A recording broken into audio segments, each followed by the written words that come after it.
ఇద్దరి మధ్య toxic bond ఉంది, ట్రామా బాండ్ ఉందని చెప్పి కొట్టడం, మందు రాయడం, ప్రేమ చూపించడం. అది ఎక్కువ అవుతున్న కొద్దీ తెలియకుండానే ఇద్దరి మధ్యన రిలేషన్ తగ్గిపోతూ ఉంటుంది. భర్త విషయంలో కావచ్చు, వాళ్ళు వీళ్ళు అంటున్న సూటిపోటి విషయాలు కావచ్చు, అవి వంట పట్టించుకోకుండా మనం కుంగిపోకుండా. అక్కడ అది నీకు అవసరమా? అది నీకు ఏమైనా కోట్లు తెచ్చిపెడుతుందా, లేకపోతే నీకు ఇష్టమైన శారీస్ కొనిపిస్తుందా? నీలో ఉన్న స్కిల్ ఏంటి నీకు నువ్వుగా తెలుసుకో, ఎవడు చెప్పడం.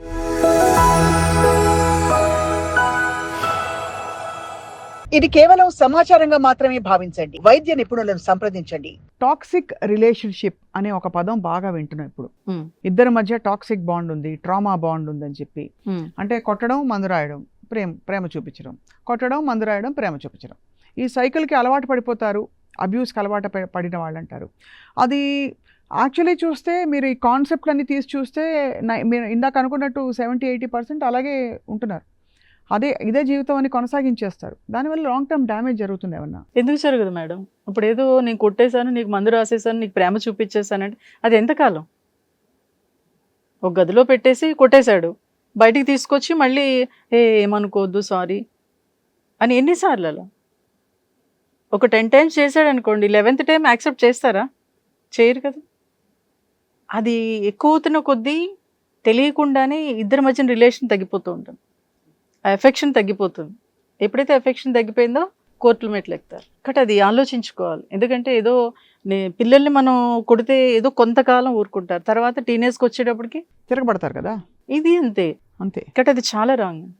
ఏదో చేసేస్తున్నాం, అది చాలా కాళ్ళు పట్టేసుకుంటారు, ఏమనుకోవద్దు సారీ అయిపోయింది అంటారు. ఏంది అసలు అది మంచిదా? అంటే వాళ్ళలో రెండు రకాలు అడుగుతున్నాను. ఒకటి ఎలా డీల్ చేయాలి, రెండోది చాలా పరిస్థితుల్లో వాళ్ళకు ఒక సమస్య ఉంది, ఒక మెంటల్ కండిషన్ ఉంది, యాంగర్ ఇష్యూస్ ఉన్నాయి, లేదు చిన్నప్పటి నుంచి వాళ్ళు ఇంట్లో పడిందో ఏదో దానివల్ల పర్సనాలిటీ డిజార్డర్ ఏర్పడింది. అలాంటి సిచ్యువేషన్స్లో భార్య తీసుకునే వివేకంతో తీసుకునే డెసిషన్స్ ఎలా ఉండాలి? అంటే ఫస్ట్ వాళ్ళ ఇంట్లో తను పెరిగిన వాతావరణం. ఎందుకంటే లేడీ కాస్త ఓపిక్గా సహనంతో ఏదైనా చేసుకోగలుగుతాం. ఇక్కడ అసలు తను ఎలా పెరిగాడు ఏంటి అనేది అబ్జర్వ్ చేసుకుని దానికి ఒక కేసు. ఎందుకు అంటే నిజంగా చాలా బాగా చూసుకుంటాడు, కానీ అతనికి ఏంటి బయట ఆడవాళ్ళతో అటాచ్మెంట్ ఎక్కువ, మాట్లాడితే వెళ్ళిపోతాడు, మళ్ళీ కాసేపు లేకపోయినా భరించలేడు. ఎందుకు అని అబ్జర్వ్. వైపరీత్యం ఎందుకు అది చెప్తాను. చిన్నప్పటి నుంచి అంటే తన చుట్టూ ఉండే అట్మాస్ఫియరు అంటే మగాడు తిరిగినా పర్వాలేదు, ఇబ్బంది ఏం కాదనే వేలో పెరిగాడు. అంటే వాళ్ళ నాన్న వాళ్ళ తాత అందరూ అలాగే చేస్తారు, ఇది తప్పేం కాదు అనే వేలు. తర్వాత నేను అతనితో మాట్లాడినప్పుడు అసలు నాకు ఇది ఏం అనిపించదు మేడం, ఏదో వెళ్ళిపోతాను వచ్చేస్తాను. ఏంటి అఫైర్స్ పెట్టుకోవడం? అఫైర్స్ పెట్టుకోవడం, వెళ్ళిపోవడం, వచ్చేస్తాడు. కానీ తినలేకపోతే నేను తట్టుకోలేను. అంటే ఇది ఒక భోజనం చేస్తాను చూడండి, అలా అలవాటు అయిపోయింది అతనికి. అప్పుడు నేను చెప్పాను, మేడం మీరు ఆలోచించుకోండి, ఇప్పుడు మీరు డివోర్స్ తీసేసుకుంటారు, కానీ డివోర్స్ తీసుకున్నాక ఓకే ఇంకొకళ్ళు మీరు చేసుకుని ఇదే పద్ధతి ఉందనుకోండి, అప్పుడు ఏం చేస్తారు? కానీ ఇదే పద్ధతి ఉంటుందని ఎందుకు అనుకుంటున్నాను మేడం? అదే ఇదే పద్ధతి ఇంకొక వేలో ఉండొచ్చు కదా, ఇంకొక తప్పు ఉండొచ్చు కదా. కాబట్టి ఇక్కడ మార్చుకుంటారా, మీరు డివోర్స్ తీసుకోండి, డెసిషన్ మీది అన్నప్పుడు లేదు మార్చుకుంటాను. అప్పుడు అతని ఆలోచన విధానాన్ని సెటరేట్ చేసినప్పుడు దాని నుంచి పూర్తిగా విడిపోయాడు. నిజంగా అవుతారా మ్యామ్? అవుతారు. అంటే ఒక సెల్ఫ్ జస్టిఫికేషన్కి వచ్చేసి ఒక పరిధి దాటిపోయిన మగవాడు, అసలు మీరు చెప్పిన 2 ఎగ్జాంపుల్స్ నాకు ఇంకా అంటే అంత వినికిడి ఉండే మగవాళ్ళు ఉన్నారు మేడం. ఎందుకు అంటే ఒక ఫ్యామిలీ పరంగా ముందుకెళ్ళాలి, పిల్లలు ఉన్నారు, వాళ్ళని ఒక స్టేజ్లోకి తీసుకెళ్ళాలి, నాకు ఇది ఒక్కటే బ్యాడ్, నేను దీని నుంచి బయటపడాలి అనుకున్నవాడు మారుతాడు. లేదు నాకు ఇది అలవాటు అయిపోయింది నేను ఇలాగే ఉంటానని మారడు. ఇంకా మనం ఎంత చెప్పినా ఏం చేసినా ట్రాన్స్లో తీసుకెళ్ళి చెప్పినా మారడు. అంటే ఒక ఫ్రీడమ్ మగవాడికి ఇవ్వాలి అన్నప్పుడు అదే ఫ్రీడమ్ ఒక స్త్రీకి ఉన్నప్పుడు కొంతలో కొంత, అంటే ఆవిడ వెళ్ళి సేమ్ థింగ్ అంటే మగవాళ్ళతో రిలేషన్షిప్స్ పెట్టుకోవడం గురించి చెప్పట్లేదు, తన హాబీస్ లేకపోతే తనకు కావాల్సిన జీవితాన్ని, ఆ ఉద్యోగాన్ని తను పర్సూ చేసుకున్నప్పుడు పిల్లల కోసం కలిసి ఉన్నారు అంటే కూడా ఒక జస్టిఫికేషన్ ఉంది. కానీ తన్ని బందీలాగా నువ్వు లేకుండా నేను ఉండలేని కట్టిపడేసి ఇతను నేను ఇష్టం వచ్చినట్టు చేసుకుంటాను అనుకోవడంలో అది సబబు లేదు కదా. ఒక సామాజిక కూడా లేదు అందులో. పిల్లలు కూడా మనం నెగిటివ్ తీసుకెళ్తున్నట్టే. కరెక్ట్. కాబట్టి ఇక్కడ ఏంటంటే అదే నేను అంటుంది, అతను మారాడు అంటే వెరీ గుడ్, మారలేదనుకుంటే డెసిషన్ తను తీసుకోవాలి. ఎందుకంటే ఇక్కడ మీరు ఇంకోటి కూడా ఆలోచించాలి, మన సమాజంలోకి వెళుతున్న క్రమంలో వాడు తప్పు చేసినా వాడిని అన్నది సమాజం, ఇక్కడ ఈ భార్యనే అంటుంది, లేకపోతే ఆ ఫ్యామిలీని అంటుంది, మీ అమ్మ ఇలా చేసింది కాబట్టి మీ నాన్న ఇలా అయిపోయాడు అని అంటారు. ఎంత ఫ్రెండ్స్ కానివ్వండి ఎవరైనా సరే. ఎందుకంటే నేను చూశాను డైరెక్ట్గా ఒక లేడీ తన హస్బెండ్ చనిపోయిన తర్వాత ఒక ఫంక్షన్స్కి వెళ్ళినప్పుడు తన ఫ్రెండే, తన క్లోజ్ ఫ్రెండ్ చిన్నప్పటి నుంచి, నువ్వెందుకు వచ్చావు అంది. ఎందుకు వచ్చావు అంటే అదేంటి నేను రాకూడదా అంది. నువ్వు ఇలాంటి వాటికి రాకూడదు కదా అంది. తను నాకు ఏడుస్తూ ఫోన్ చేసింది. నేను ఒకటే చెప్పాను, మేడం మీకు ఇష్టమైతే వెళ్ళండి, బట్ ఇలాగే అంటుంది సమాజం. ఎందుకంటే కొన్ని వేల సంవత్సరాల నుంచి మన కుటుంబ వ్యవస్థ ఇలాగే ఉంది. రైట్. ఓకే, ఒక ఆడది అప్పుడు రాజారామని ఎందుకు ఫైట్ చేశాడు? వాళ్ళందరూ ఫైట్ చేసింది దేనికోసం? ఒక ఆడది బాగుండాలని ఫైట్ చేశారు. అది కొద్దిగా మార్పు వస్తుంది. ఆ మార్పుని మనం యాక్సెప్ట్ చేయాలంటే కొంత టైం పడుతుంది. అవును. ఇప్పటికే ఒక హస్బెండ్ తను సపోర్ట్ చేయాలంటేనే కాస్త టైం పడుతుంది. ఇంకా సైకాలజీ ప్రకారం 200 years పడుతుందంట. కాబట్టి ఈ లోపల మనం సహనంగా ఉంటే దీని నుంచి ఓవర్కమ్ కావడానికి అవకాశం ఉంటుంది. అవును. మీరు అలా బాధపడుతూ కూర్చుంటే మీరు ఇంకొకళ్ళని మోటివేట్ చేయలేరు. కాబట్టి మీరు చేసి చూపించండి. అవును.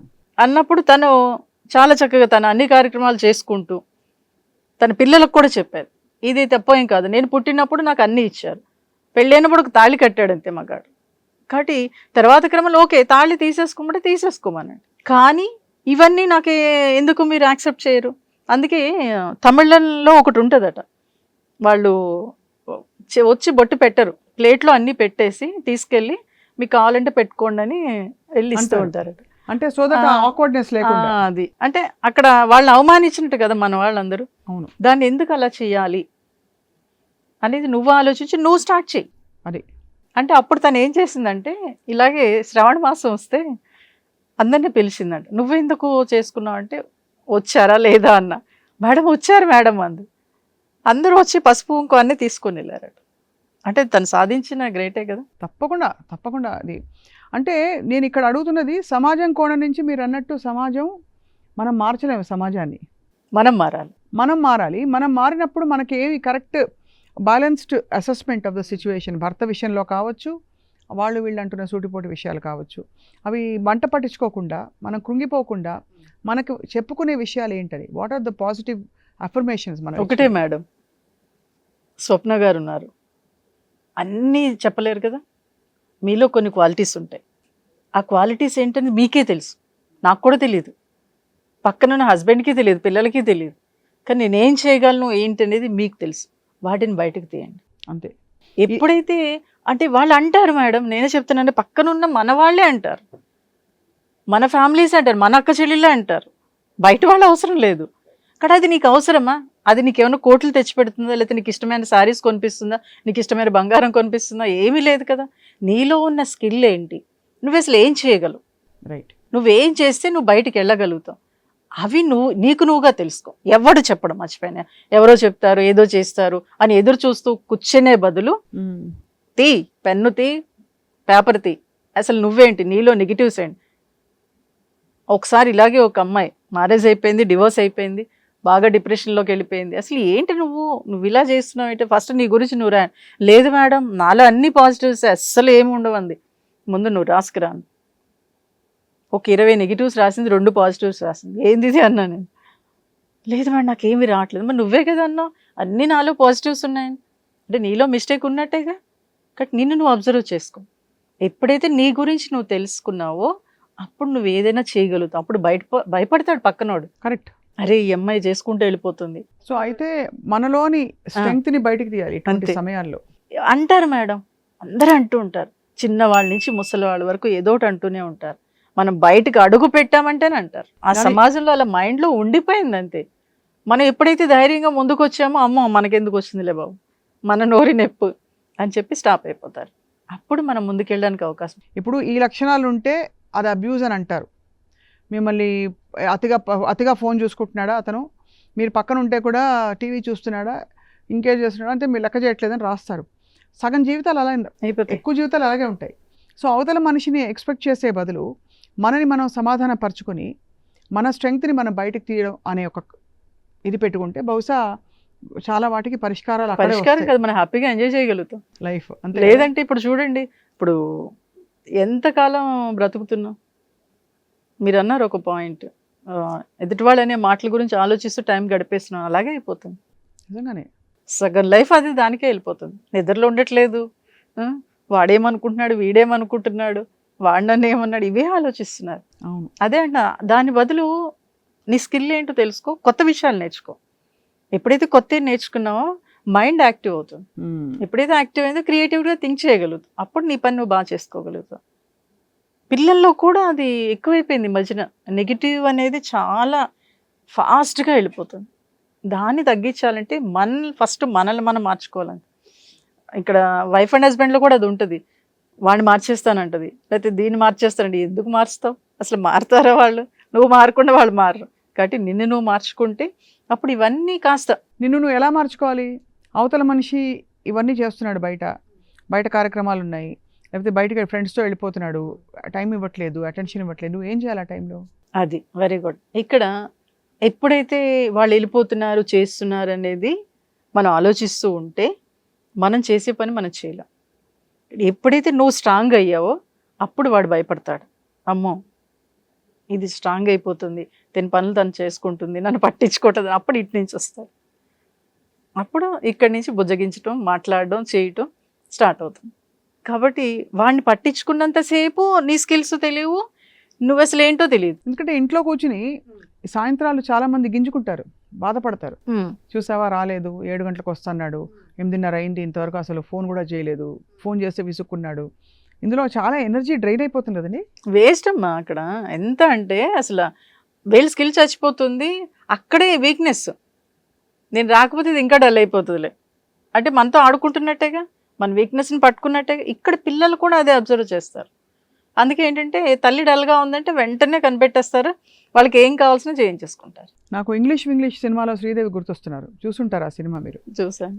ఇంగ్లీష్ రాని ఒక తల్లి అని పెట్టుకుని ఆవిడ్ని అనేక విధాల ఏం చేయరు, అందరూ బాగుంటారు, బాగా చూసుకుంటారు, కానీ ఆవిడ ఉనికికి పెద్ద ప్రాధాన్యత ఇవ్వకుండా ఇలా తీసి పడేసే విధంగా ఉండే పరిస్థితుల నుంచి ఆవిడ ఎలా తన లైఫ్ని మార్చుకుని ఫ్యామిలీని జయించేసి. అందరికీ అదే పరిస్థితులు ఉండకపోవచ్చు, కానీ అంత పెద్ద పరిస్థితులు కాకపోయినా చిన్న వాటికి కృంగిపోవద్దు, మీ పని సెల్ఫ్ రిలయంట్గా ఉండడం నేర్చుకోవాలి. అంటే మన మానసిక అవసరాల కోసం కావచ్చు, మనకు సంతోషాల కోసం అవతల మనిషి నుంచి ఎక్స్పెక్ట్ చేసే కార్యక్రమం మూసేయాలి. అంతేనా? ఒక చిన్న ఎగ్జాంపుల్ ఇక్కడ ఎలా ఉంటుందంటే, లేడీకి తను డ్రెస్ వేసుకున్న, శారీ కట్టుకున్న ఎదుటి వాళ్ళు మెచ్చుకోవాలనే తాపత్రయం చాలా ఉంటుంది. దాని నుంచి బయటపడమండి. దాని నుంచి బయటపడితే ఇవన్నీ ఉండవు. అంతేనా? అంతే. ఎందుకంటే అద్దంలో నువ్వు చూసుకో, అద్దం నిజం చెప్తుందిగా. నువ్వు బాగున్నావు లేదు అద్దం చెప్పేస్తుంది, నీకు ఏది బాగుందో నీకే తెలుస్తుంది. కాబట్టి ఎవరో చెప్తారని అనుకోదు, ఎవరైనా చెప్తే యాక్సెప్ట్ చేయి, చెప్పకపోతే మరింత గ్రేట్. ఎందుకంటే నీకు నువ్వే బాగున్నావు. అంతే. గోల్డెన్ వర్డ్స్ చెప్పారు పద్మా కమలాకర్ గారు. తప్పకుండా ఐ థింక్ మీరు చాలా మందికి, ఎందుకంటే సైకాలజీ పరంగా మాత్రమే కౌన్సిల్ చేయడం ఒక పద్ధతి అయితే, ఐ థింక్ ఈ సొసైటల్ డెవలప్మెంట్స్ కూడా దృష్టిలో పెట్టుకుని కాంటెక్స్చువల్గా చెప్పించి అలాగే చాలా పరిస్థితుల్లో మార్చగలగడం కూడా మరింత విజయం. కాబట్టి తప్పకుండా మీ ద్వారా మరింత మందికి హెల్ప్ కావాలని, అలాగే ఎన్నో టాపిక్స్ మీరు సాక్షి లైఫ్లో మాతో పంచుకోవాలని చెప్పి కోరుకుంటున్నాం. Thank you so much ma'am. నమస్కారం.